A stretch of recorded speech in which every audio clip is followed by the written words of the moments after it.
Hi everyone, this is Andrew Prima, Ukrainian American, reporting from Ukraine.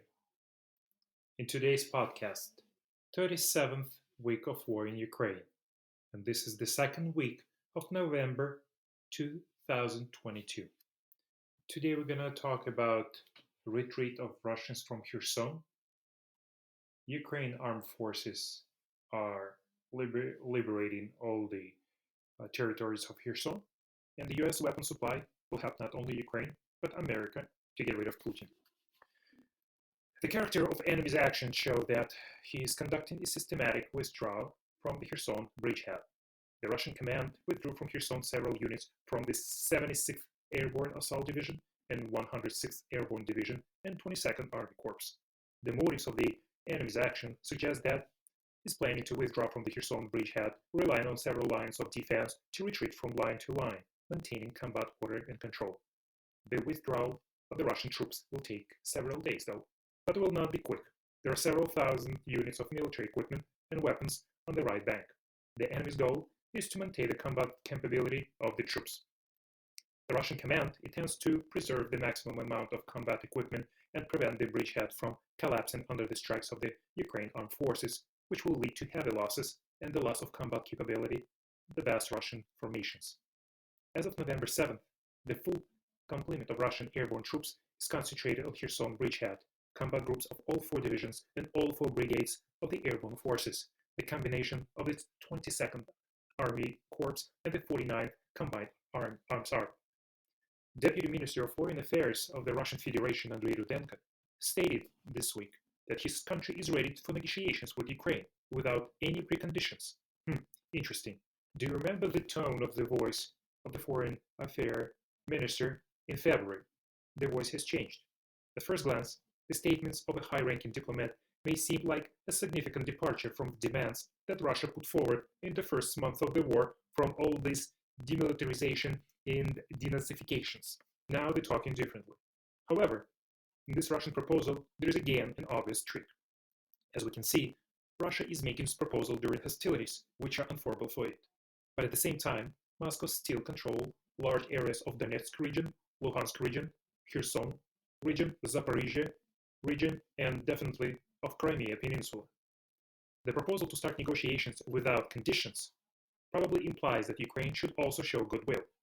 Currently, I'm sure that Putin is primarily interested in consolidating territorial acquisitions on Ukrainian land. But in this case, any negotiations turn into an exchange of war on the territory without any guarantees that the war will not resume soon. By the way, do you remember what actually happened in Chechnya war? First campaign was lost by Russia, and Russia retreated.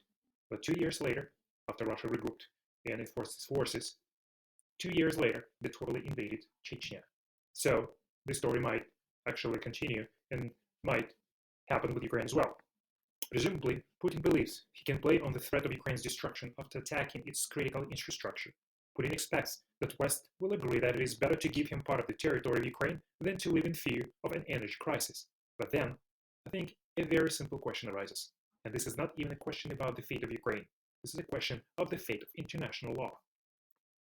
During the week, Moscow officially announced its retreat from Kherson. The commander of the Russian occupation forces, Sergei Surovkin, suggested to the Minister of Defense of Russian Federation, Shoigu, to leave the right bank of Kherson region. Surovkin stated that in the current conditions, Kherson and nearby settlements cannot be fully supplied. After assessing the situation, I propose to take up the defense on the left bank of the Dnipro River, he said. Surovkin called the decision difficult, but said it would save lives. Interesting. Russian commanders actually never cared about lives, never cared about the lives of their soldiers. But now they're short on troops and they feel like they're falling apart. So now they started thinking about soldiers because most of them are coming back home in coffins. This new, I would say, as they say, act of goodwill was preceded by the following events. The Ukraine armed forces recaptured an important city of the south from the enemy. There have been the first confirmations of reports that Ukraine armed forces have begun to liberate Snegurivka village, an important railway junction east of Mykolaiv and north of Kherson, and the last city of the Mykolaiv region, still controlled by the occupiers. Currently, the Ukraine armed forces liberated 99% of Kherson region. Mykolaiv region. Information about the battles for the strategically important settlements which opened the way to Kherson began to arrive the day before. At the same time, the Kherson collaborator Stremousa reported that Ukrainian forces had entered the northern outskirts of the city and were entrenched there. There were also reports that Russian occupiers had blown up all the bridges on the right bank of Kherson region, which they captured in order to hinder the pursuit by armed forces. So on the way to the right to the left bank of the river, Russian armed forces blown up all the bridges and all the electrical energy infrastructure of Ukraine. Just the goal of Russian forces to damage and to destroy as much as possible. The Kherson operation became for the Russian forces a total failure. The Ukrainian army returned Kherson without a single soldier single soldier or officer killed in a street fight. However, retreating, the Russians blew up the TV tower there, some infrastructure facilities, but the city was not destroyed that much. The enemy, in fact, was forced to leave the city. Moreover, the enemy was badly beaten in the crossings. So, Ukrainian armed forces raised the Ukrainian flag by the end of this week, on November 11th. In a certain sense, it can be said that this is a perfectly executed military operation. Ukraine's victory is genuinely predetermined. It is now important to achieve such a result that is in the course of this victory. During the last month of hostilities, as few Ukrainian soldiers and officers were killed and maimed as possible. The liberation of Kherson is not just a good thing. It is the biggest military victory of Ukraine during the current war. Russian troops are partially defeated, partially destroyed, partially scattered. Right now, the authorities are saying that in the city of Kherson, Russian soldiers, disguised in civilian clothes, and some of them armed, are hiding in corners, courtyards, and garbage dumps, and they can pose a danger. But I think everyone will be searched, and they'll find all these Russian soldiers, while the major Russian troops are settled in the left bank of the Dnieper River. However, the Russian troops were generally knocked out of Kherson. The Ukrainian flag flies over Kherson. Russian troops suffered huge damage in terms of equipment, manpower, but most importantly, fighting spirit. As you know, all the bridges over the Dnieper River are damaged. Because of that damage, Russian forces couldn't move any heavy military equipment, so they had no choice but leave everything behind, which was a huge victory and benefit for Ukrainian armed forces. Now, the Kherson operation has become for the Russian army what was Stalingrad has become for the Wehrmacht in Second World War II, the turning point of morale. It was after Stalingrad that the Germans, by their own admission, stopped believing in their joint victory in the Second World War II, and therefore, due to such broken morale, soon the Russian troops will not be able to function in a normal mode and will not be able to put up a full-fledged resistance along the entire length of the front line, and especially in the Kherson direction. Although now this direction should not be called Kherson, but Crimea. From the point of view of military strategy, the loss of Kherson leaves Moscow with a little chance of achieving its stated goal of occupying the key port city of Odessa and the entire Ukrainian Black Sea coast. Instead, Putin's invasion army will be limited to the eastern half of Ukraine up to the Dnieper River. While Russia's withdrawal would have significant military consequences, the loss of Kherson would have repercussions far beyond any immediate strategic consequences. Kherson is the only regional capital captured by Russia since Putin launched his invasion nearly 9 months ago. The Kremlin has done everything it can to consolidate its power and surround the city, ruthlessly suppressing any potential opposition while imposing a policy of Russification and eradicating symbol of Ukrainian identity. It is not surprising that Putin apparently is in no hurry to take the blame for the loss of Kherson. Instead, he was conspicuously absent from a carefully orchestrated televised event dedicated to the withdrawal of the Russian army. This is entirely in line with Putin's traditional aversion to bad news, which has also led him to shift responsibility for unpopular COVID-related decisions to local officials and regional governors. Given the seriousness of the situation in which the Russian army finds itself in Ukraine, even Putin's vaunted propaganda machine now finds it difficult to defend it from criticism. The retreat from Kherson is the latest in a long series of defeats that have largely undermined Russia's reputation as a military superpower and call Putin's leadership role into question. In the first weeks of the invasion, Russia lost the battle for Kiev and was forced to withdraw from northern Ukraine. After several months of minimal progress in the Donbass in eastern Ukraine, Putin was dealt, and now the devastating blow when, as a result of lightning counteroffensive, the Ukrainians succeeded in liberating most of the Kharkiv region in a matter of days. Now, with morale possibly further down, his invasion might fail completely. The liberation of Kherson will raise the morale of the entire Ukrainian nation, as well as active the international coalition of countries that support resistance to the Russian invasion. Ukraine has held the military initiative in the war since July and has now once again demonstrated that it is more than capable of defeating Russia on the battlefield. The victory in Kherson can be seen as another proof that Ukraine is capable of dealing a decisive blow to Putin's imperial ambitions if it has the necessary tool to do so.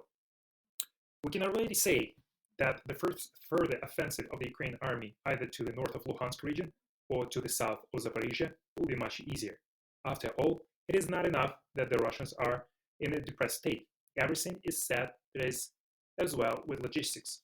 And in Russia itself, no one believes in victory anymore. Even the most ardent quilters understand that a war of attrition against the entire Western world cannot end well for Russia. 1.5% of the world's GDP is at war and what is occupied through and throughout, against 30 or 40% of the world's GDP. Ukraine shows bravery, but this is not enough to win the war. Ukraine started showing lots of progress on the battlefield with help with Western allies, especially financial and military aid from the United States. We know about midterm elections in the United States. However, I don't personally think it will have any effect on the level of support in Congress for military aid to Ukraine, especially now, given the results that are already coming in. If Congress was 98% to 2 in favor of military aid to Ukraine on the eve of the midterm elections, now, most likely, it will be 94 and 2 against. From the point of view of US security, and this is clear to everyone, to provide weapons to the Ukrainians so they destroy the military potential of Russia in Iran. This is the most profitable for the US, literally because it doesn't endanger the life of any American. So the military aid to Ukraine will lead to, first of all, destroy Russia's military potential. Every Russian tank disabled now is one minus that NATO forces could face on the front line. Also, it forces Russia to divert resources from civilian consumers to military needs, undermining domestic living standards and ultimately support for the Putin's regime. Also, this war is an excellent opportunity to advertise the superiority of Western military technology over Russian. This cements the image of Russian weapons as substandard. Imagine, the US supplies Ukraine with only second or third generation military technology, and yet it is superior to the best the Russians have to offer. Stingers and javelins alone destroy Russian aircraft and tanks, but then what can the weapons with much higher characteristics do during this war? So imagine you're in a third country like India, Egypt, Pakistan, or Turkey, and you're planning to invest in military equipment. Whose weapon do you want? What weapon do you want to have? Of course, not Russian. So it will affect Russian arms sales for sure, but it will also take away diplomatic leverage from Russia. All this completely destroys Russian power. The conflict will boost US arms sales for sure, and it will also be a great push for other NATO members to finally step up and meet their 2% GDP defense spending commitment. A large portion of arms sales will go to the US. By giving Ukrainians the opportunity to destroy the Russian perception of their power, you are also destroying the diplomatic influence of the Russian Federation. Look at what is happening in Central Asia, where countries like Azerbaijan, Kazakhstan, and others are showing much more determination and now bending the line because they understand Moscow's military capabilities.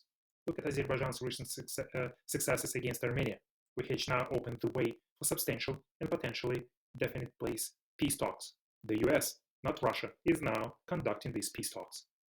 And the last one. Actually, summarizing of all this above, the war in Ukraine should give the US the best chance to change the regime in Russia, to remove Putin.